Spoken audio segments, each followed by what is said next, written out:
అధికారానికి స్వస్తి పలికి సేవా భావానికి నాంది పలుకు. క్రీస్తునాథుని యందు ప్రియ సహోదరి సహోదరులారా, ఈనాటి సువార్త పట్టణంలో శిష్యులు అధికారం కోసం ఆశిస్తున్న విషయాన్ని తెలియజేస్తుంది.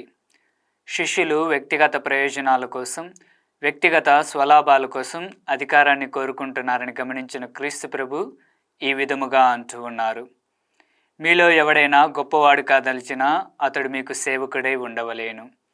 మీలో ఎవడైనా ప్రథముడు కాదలిచినా అతడు మీకు దాసుడై ఉండవలేనని క్రీస్తు ప్రభు మనందరికీ తెలియజేస్తూ ఉన్నారు.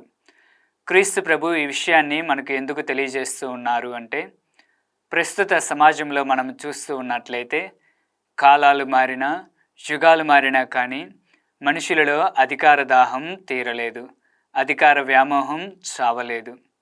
మనుషులు అధికారాన్ని వ్యక్తిగత ప్రయోజనాల కోసం, వ్యక్తిగత స్వలాభాల కోసం, వ్యక్తిగత కోరికలను తీర్చుకోవటం కోసం ఉపయోగిస్తున్నారు. కానీ అదే అధికారాన్ని ఉపయోగించి మంచి చేసేవాళ్ళు చాలా తక్కువగా మన సమాజంలో కనబడుతూ ఉన్నారు.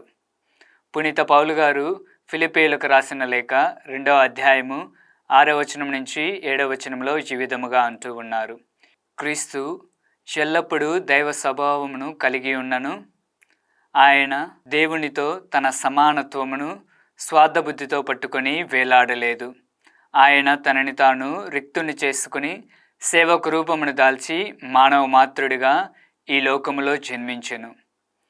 ఆయన అన్ని విధముల మానవ మాతృడై, అంతకంటే వినయము గలవాడే, మరణం వరకును, శిలువపై మరణం వరకును విధేయుడాయను. ఈనాడు తల్లి శ్రీసభ పునీత యాకోబు గారి పండుగను కొనియాడుచుంది. పునీత యాకోబు గారు క్రీస్తు ప్రభుకు అత్యంత సన్నిహితమైన శిష్యులలో ఒకరు. క్రీస్తు ప్రభు జీవితంలో చేసినటువంటి అద్భుత కార్యములలో పునీత యాకోబు గారు కూడా ఉన్నారు. ఆ అనుభవమే క్రీస్తుపై విశ్వాసాన్ని మరింతగా బలపరిచింది.